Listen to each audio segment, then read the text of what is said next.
Bună! Sunt Bibi. Bine ați venit în bucătăria mea. Astăzi vom face împreună colțunaș cu majun de prună. Pentru asta avem nevoie de 200 de grame aproximativ de făină, puțină sare, 2 ouă și apă pentru frământat. Pe urmă va trebui să prăjim pesmet, puțin ulei și zahăr. Mai departe,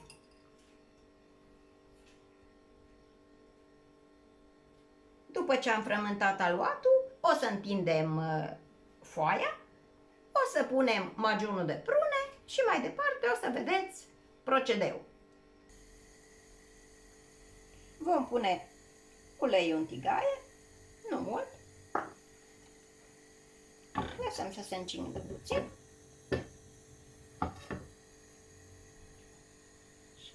Uleiul s-a încins puțin, punem pesmetul la prăjit și lăsăm să se rumenească puțin. Pesmetul a prins culoare, adăugăm zahărul, oprim focul .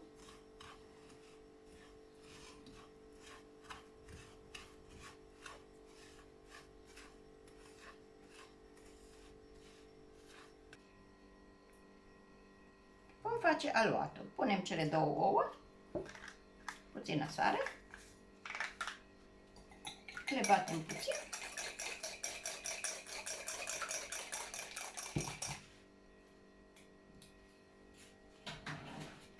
Adăugăm făina .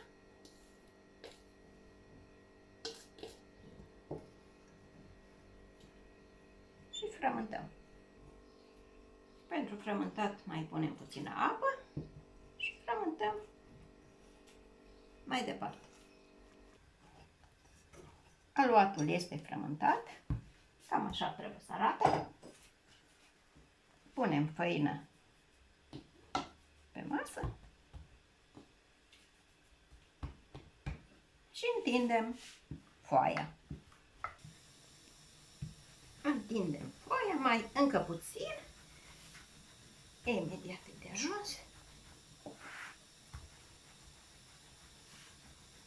Așa. Și acum o să punem gemul, majunul de prună.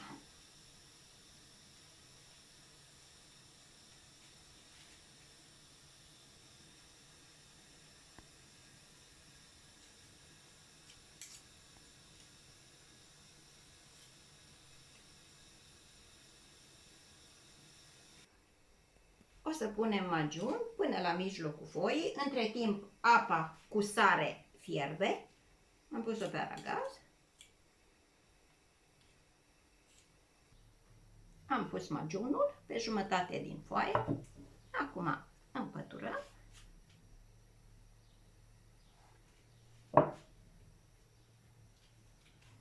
Și să se lipească pe rând frumos printre majun.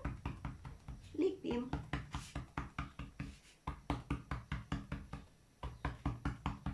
Foile. Pe urmă cu rozeta o să le tăiem.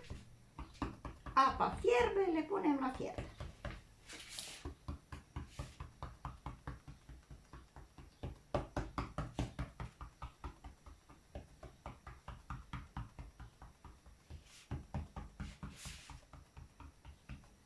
Lipim bine să nu iasă majune la fiert.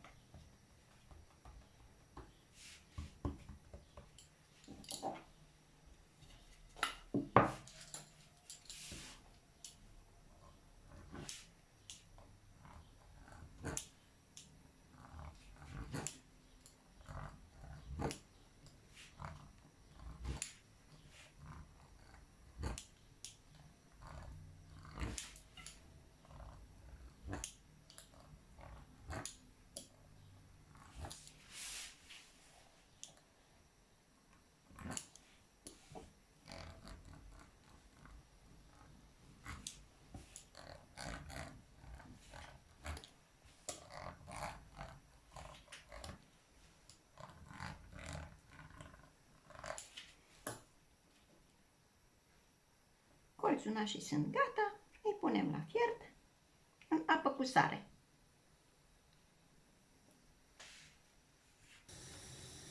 După 5 minute, adăugăm puțină apă rece și mai lăsăm să mai fiarbă puțin. Am pus puțin ulei la încălzit, tigaie, lăsăm să se încălzească. Colțunașii i-am strecurat și o să-i punem în uleiul încins. Pe urmă punem pesmetul. Presărăm pesmet.